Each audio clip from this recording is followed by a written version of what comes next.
Greetings.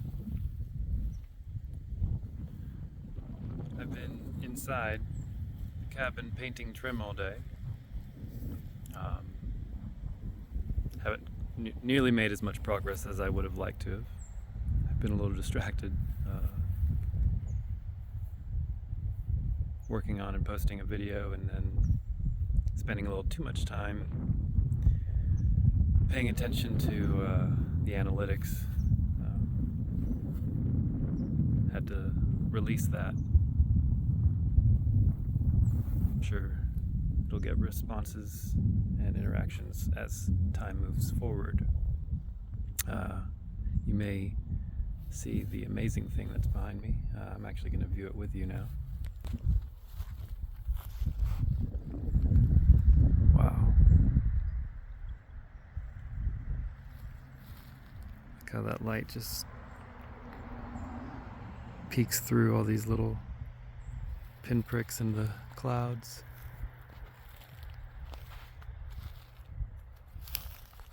Really gorgeous.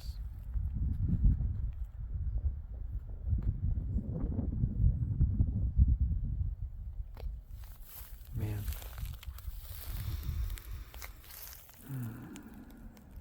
So yeah, while we look over this, I'll talk a little bit. So today has been a kind of new test in surrender. I feel like we get them pretty often, if not daily.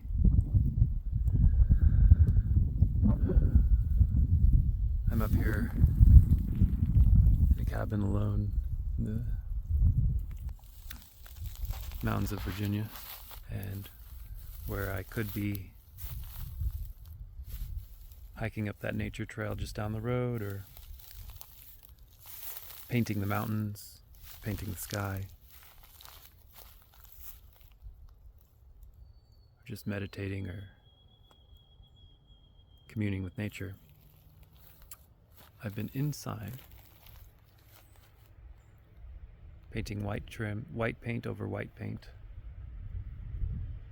on door frames and window frames and shelving. It's been an interesting experience. I certainly am grateful to be here, and I'm also very grateful for the wonderful conversations that I was listening to, various YouTube podcasts. One of my favorites was Shaman Durek. Really magnificent human being. I was hearing him speak about his perspective on being a human and healing and many things, and really inspired. And I know that there's a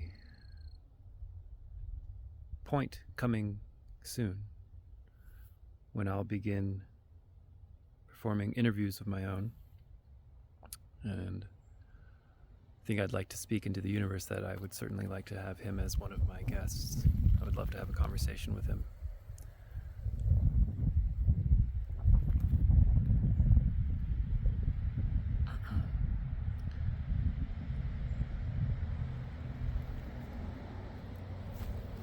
But I don't.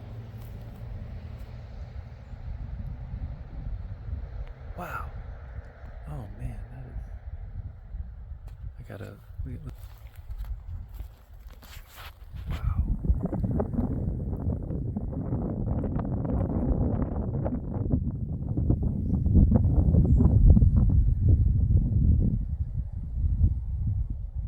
It's so subtle. It's so beautiful. I'm adjusting the brightness to see what's the best way to view it. Wow. Absolutely gorgeous. unfortunately you can't see all the colors that I can see. And I think that's one of the reasons why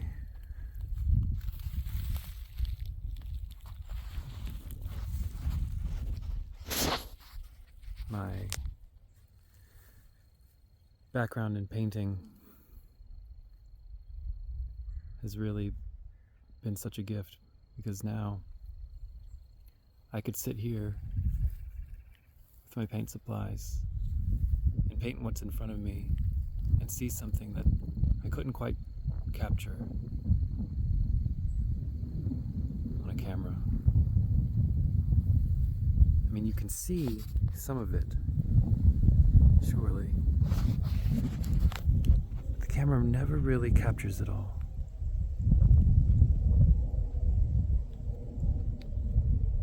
Wow.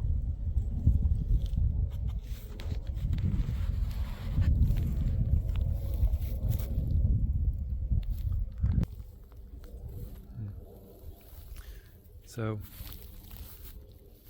maybe I'll sit in the hammock. Sounds nice.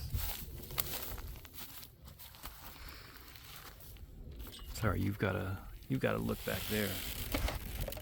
I'm taking a look at this beautiful scene. So yeah.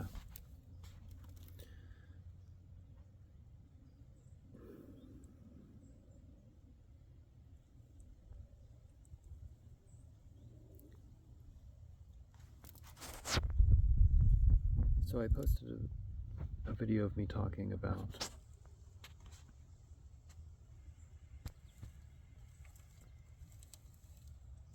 finding a path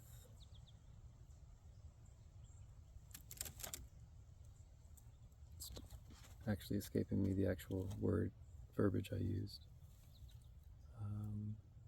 The path to being at peace in all circumstances.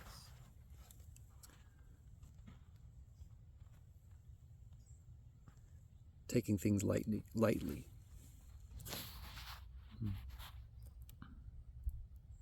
I'll let you. You know, I might end up taking down that dead tree right there after this video.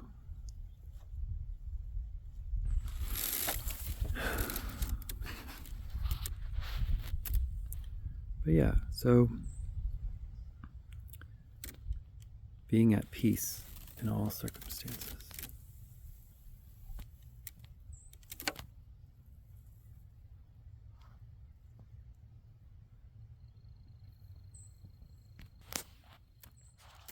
Knowing that there's no such thing as a mistake or having done the wrong thing. Being grateful for what did occur. And I am grateful. The mere fact that I'm here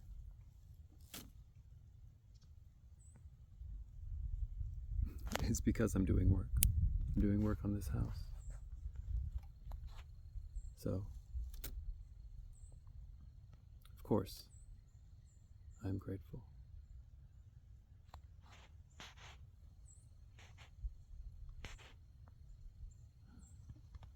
I had a beautiful meal today. Roasted beets and Brussels sprouts on one of those spinach wraps, topped with a fresh made guacamole, avocado, lime, cilantro, sprinkled with hemp hearts and powdered or whatever flaxseed. It was awesome.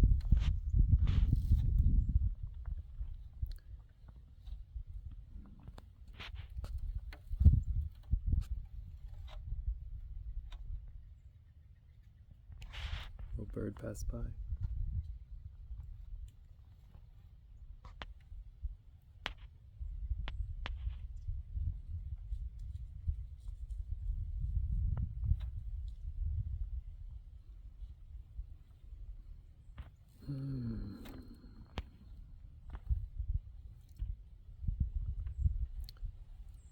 So in the event that I actually post this, prior to this,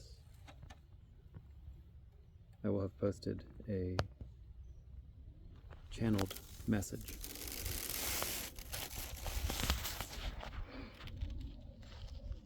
I was sitting here in this hammock when I channeled that message, when I opened up to be the vessel for a higher self, source, all that is. Not really quite sure. But if you listen to it, you'll see that I included the process in the very beginning. And in a way, including the process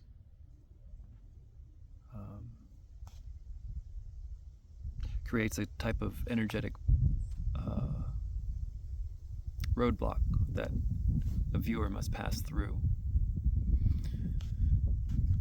For if you do not align with the process of me asking for Spirit to speak through me at the highest level that I was able to match vibrationally at that moment, for my highest good and the highest good of all, then you're not meant to hear that message at the time. And it reminds me of boundaries. Something that I haven't really explored much in my time on Earth. I've met boundaries of others, but setting boundaries has been somewhat foreign to me.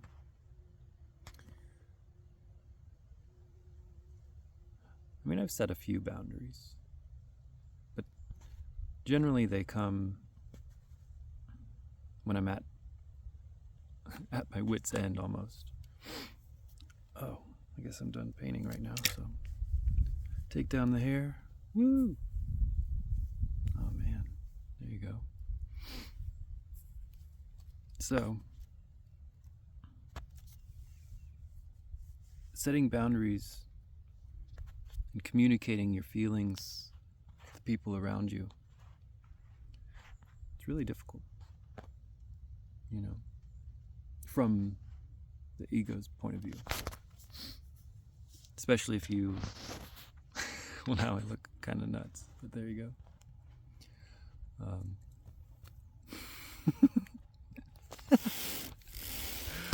Oh man, got a lot of freaking hair. But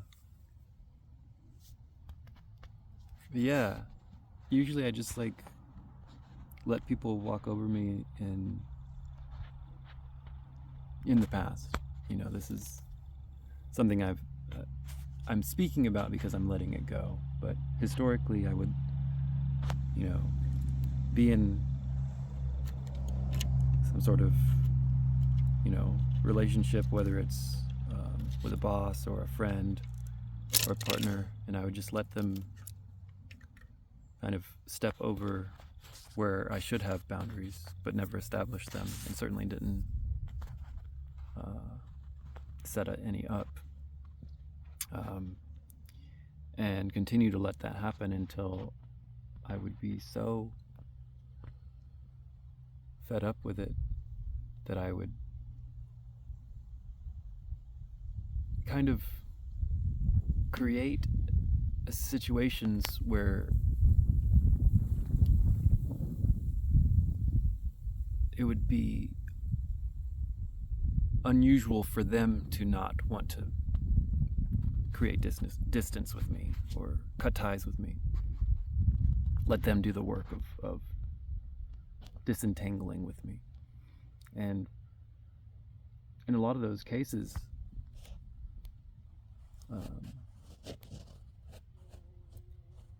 a disentangling was required, but it wouldn't have been needed for it to be a complete break, and it certainly wouldn't have needed to come from them.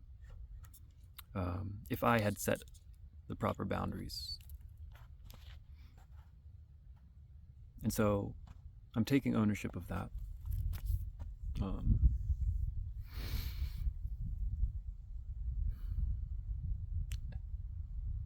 And I gotta admit, it's a little scary thinking of setting boundaries going forward, because it is relatively unknown territory for me. But I think I'm up for the task. And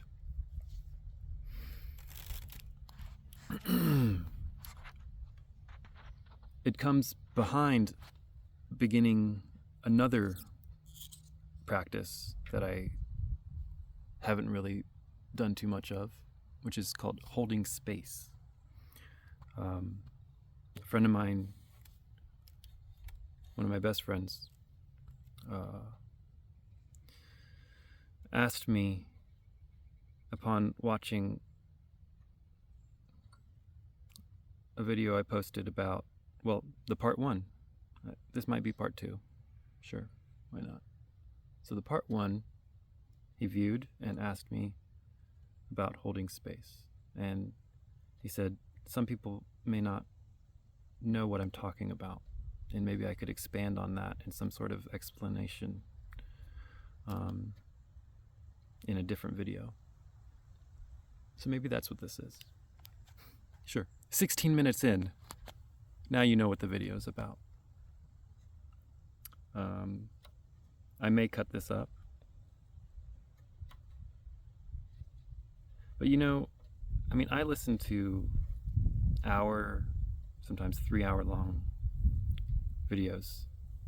And I know that not many people, not everyone does, but a lot of people do. And so I don't think it's unfair to ask that people who watch my videos spend a little bit of time. Maybe there's another barrier of entry,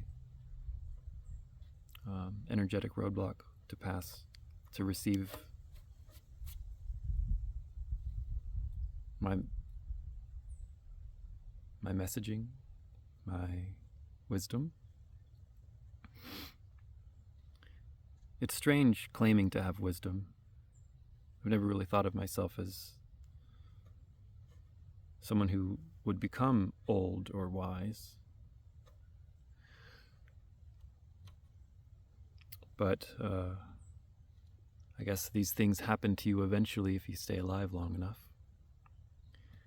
And if you experience enough pain and suffering and find a way out of it, then I guess, sure, you can claim to have wisdom. Maybe I'll set this up. Will that work? Nope.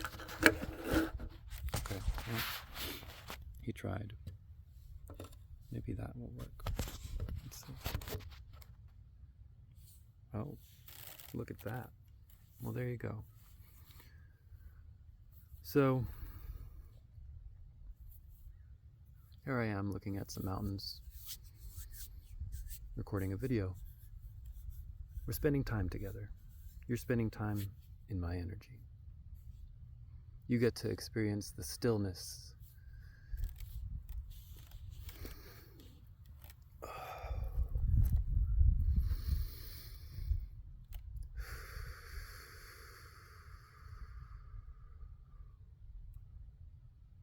just gonna get a little bit more heart-centered. I don't think I'm gonna channel per se, but just gonna really get comfortable and present.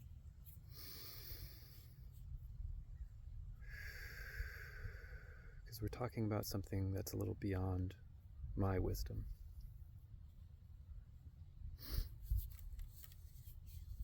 I certainly have plenty of experience. I walked my father through his death process.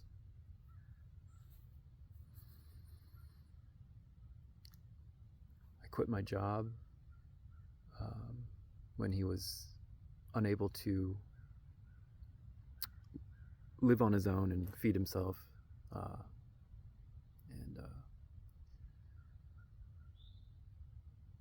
quickly began having falls. It was clear that he was nearing the end. But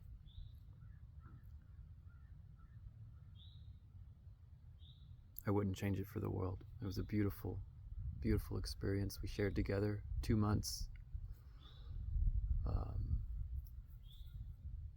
The level of consistency of care ramped up pretty quickly until I believe the last month I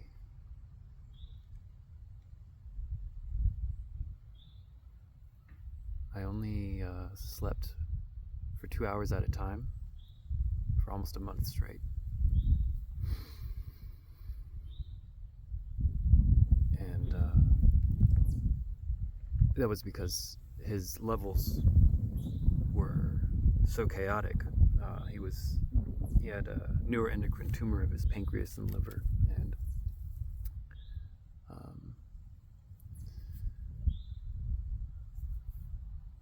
he was essentially like his blood sugar would be in like the 60s or 40s within 2 hours of eating. I mean, his system was completely destroyed, and we did what we could, but in the midst of all of that, with the assistance of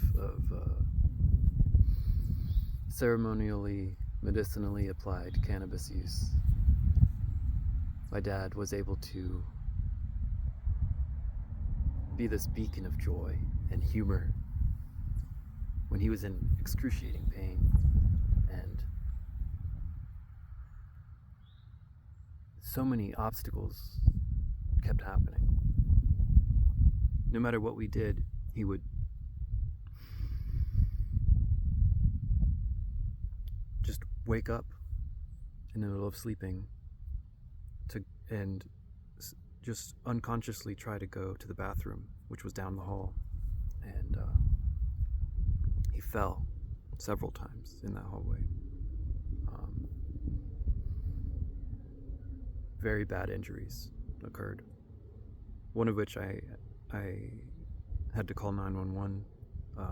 It was really terrible, and I mean, even in that time, he really messed himself up, and he was flirting with the nurses and cutting up and making jokes. I mean, truly a beautiful example of how we can alchemize any circumstance and find joy and find beauty and humor and really just live in the moment. Really be where you are with the people that you're with.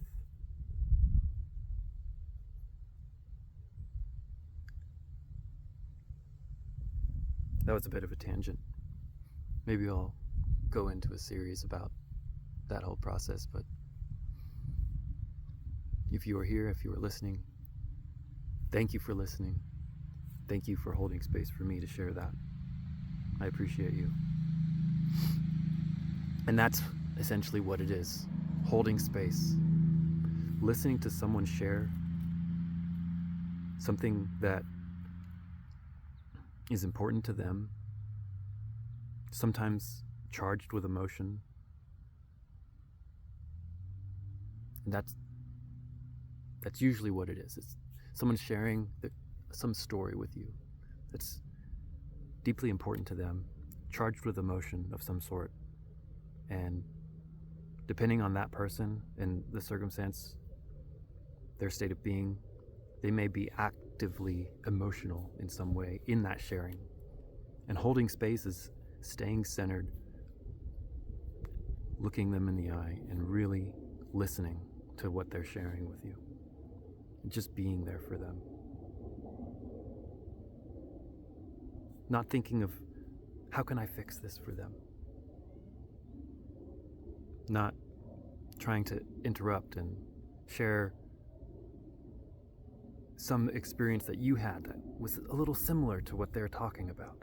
Oh, I've done that. Oh, I know what you're saying. Let me share this.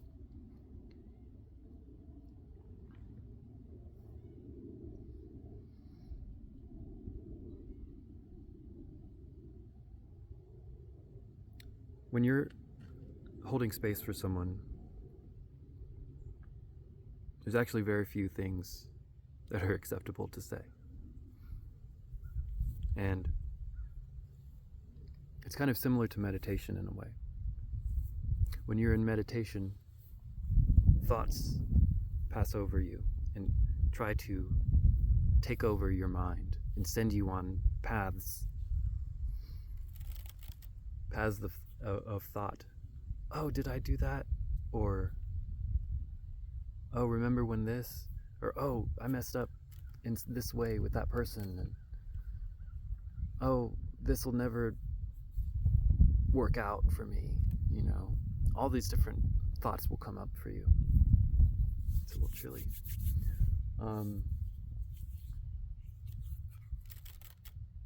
And what is often said in regards to that phenomena, when you're in meditation and thoughts pass and enter your awareness, what's instructed is to let it go and be present again, and sit in the silence and be present. And that's what's being asked when someone's, whether they know it or not, asking you to hold space, when someone is sharing something with you. They're asking you to essentially enter a hyper-present meditative state where you're receiving what they're speaking,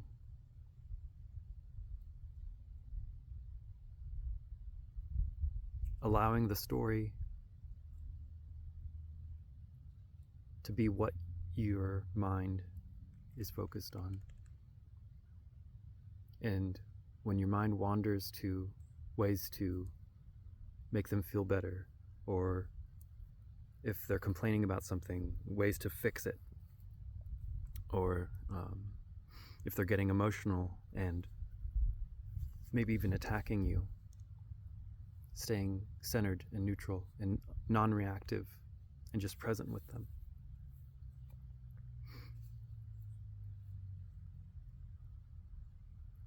You will find that once they have completed, they will let you know when they have completed.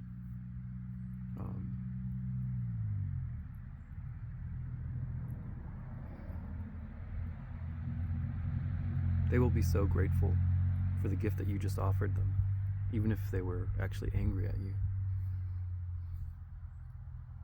Maybe they won't be grateful in the moment, but a lot of times that's really all people want from you, for you to be there to hold space for them. Because let's be honest, in this world, most people rarely ever experience someone holding space for them. I've had the immense pleasure of having some wonderful friends hold space for me. And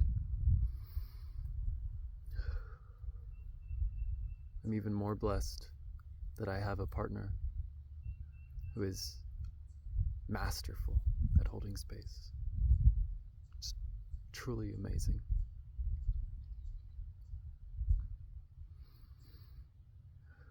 Even when really I should be holding space for her,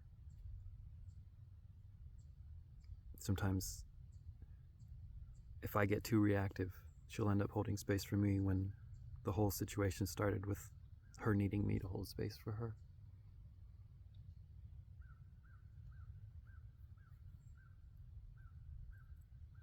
I think that's far too common. a situation, especially in this dynamic of male and female, that the female counterpart, and I understand we have a spectrum.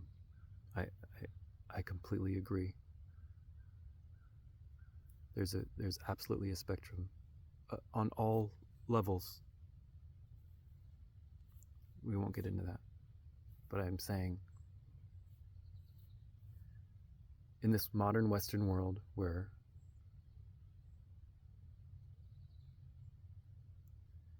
the media has shown us and created this situation where we're paired off into, husbands and wives, that the wife or the female, the woman,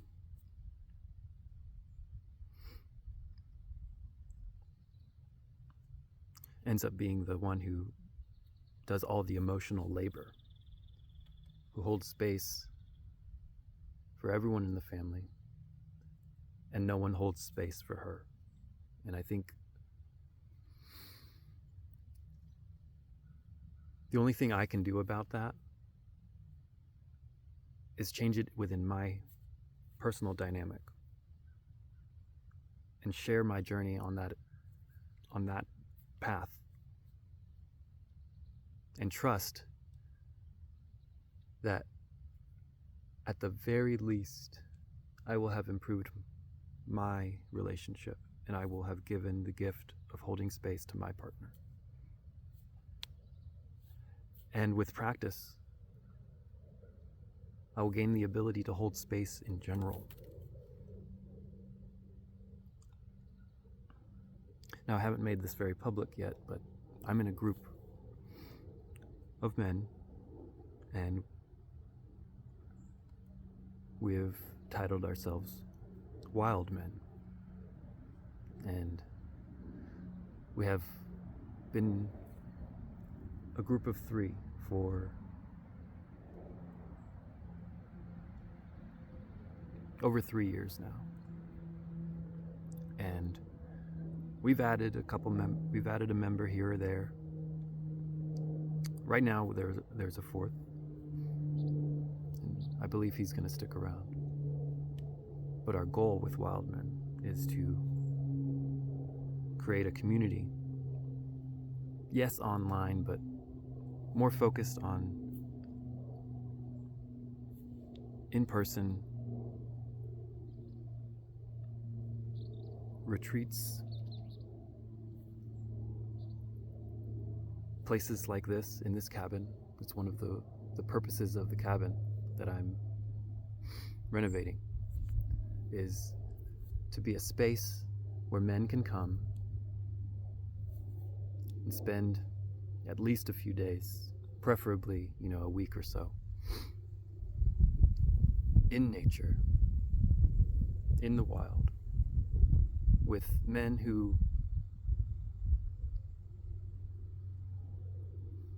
have been working on themselves and have been working on concepts like holding space, and have a goal of becoming a whole person who is in touch with both their masculine and their feminine, who can actually show up in the world, in their own community, as a confident, sovereign being who is so centered and so present that they are actually a gift to their community.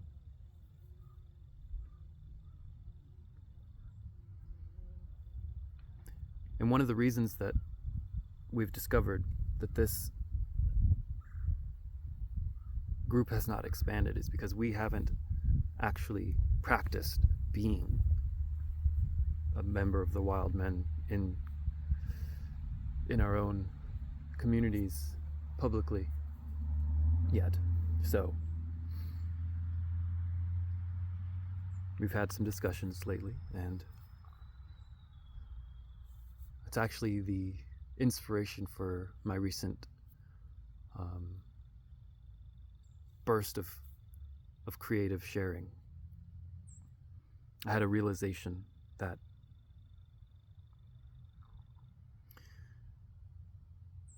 wild men will stay in potentiality forever, in my reality, as long as I don't take action and jumpstart and my own personal brand, my own personal offerings to the world on the internet, through YouTube and other platforms, of being a public figure and sharing myself in all ways. And that is just such a scary, daunting thing for so many people.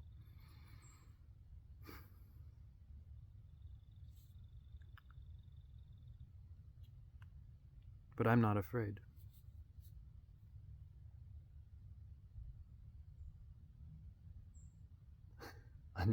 I'm so relieved to have finally begun, honestly. Now it's just what I do. It's just who I am. And so, I want to once again express deep gratitude for you being here, listening to me speak to you and share what's going on with me and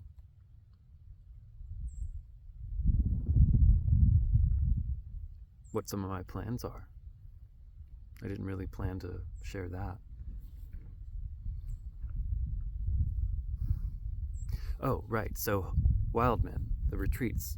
So, as I become more practiced in holding space, I can become a better facilitator for these men as they come to the retreats, and I can hold space for them and their stories and their emotions. And I won't offer advice. I won't try to fix their situation, because that's not what it's about. It's about empowering each of you. Each of us is our own hero. Only I can save myself. Only I can decide whether I am successful or not. And the same goes for every one of us. So what I plan to do is hold space for men to share whatever they need to share. And then by example, show them how I alchemize my own version of lack and poverty and poor me situation that I've lived in for most of my life, and completely switch it around just by taking an active role in my life. No longer just accepting where I am.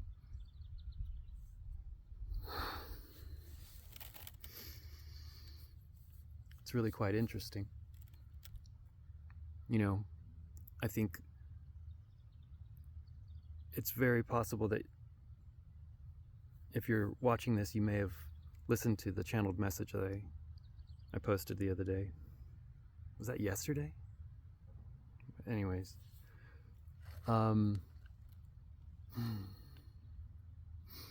In that, my higher self talked about how... Oh, I think I lost what I was about to say. Okay, I remembered. One of the things that my higher self shared was that true abundance has nothing to do with money or possessions.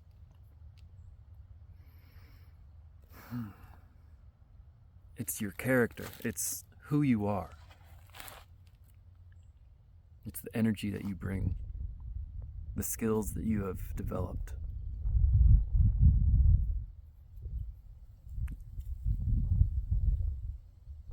and I feel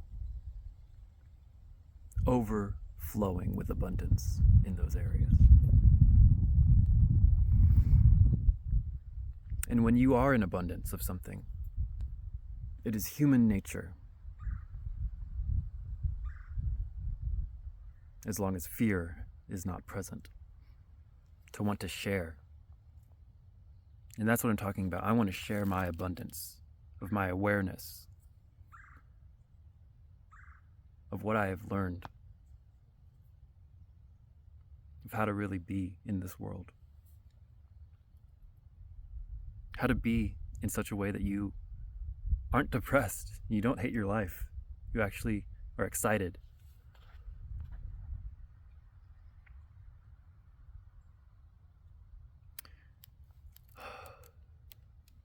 And so I think I'll leave the video with that. 40 minutes is definitely long enough.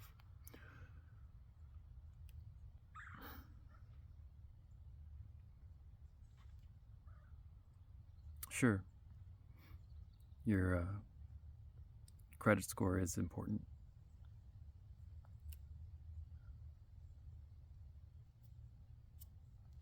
But I want you to ask yourself,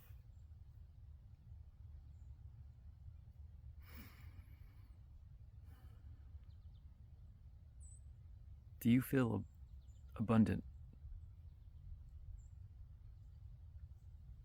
Do you feel abundant despite whatever your financial situation is? What do you have to offer the world? What are your gifts? What are your skills? What can you offer a human being when you interact with it? I'm not asking you to judge yourself. In fact, I'm fairly certain that you've got quite a bit to offer. I believe in you. I love you. I'll probably see you soon. And as one of my favorite people that I've found on this planet says often, have a wonderful now.